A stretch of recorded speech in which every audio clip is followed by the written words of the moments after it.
এত গরমের মধ্যে যে কী করে পুজোর শপিংগুলো করব সেটাই বুঝতে পারছি না।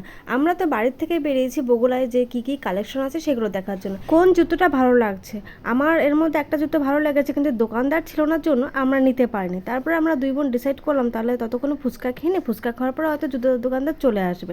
কিন্তু আর সেই জুতোর দোকানে আর ফেরত যাওয়া হয়নি। ফুচকা খাওয়ার পর চলে এসেছি সিটি বাজার মেট্রোতে। তাছাড়া আমরা তো জুতো কেনার উদ্দেশ্যে বেরোইনি, ওই জন্য আর জুতোর দোকানদারের কথা মনেই ছিল না।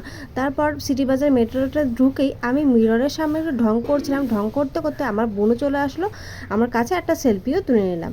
তারপর সিটি বাজার মেট্রো থেকে বেরিয়ে চলে এসেছি ইয়াম্মি রেস্টুরেন্টে। এইখানে বগুড়াতে যতবারই আমি বিরিয়ানি খাই না কেন এখান থেকেই খাই, এখানকার বিরিয়ানিটা আমার খুব ভালো লাগে।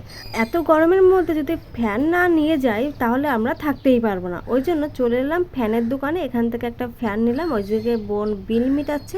তারপর মুড়াগাছা বাজার থেকে একটা সিম কিনে নিলাম। টাটা।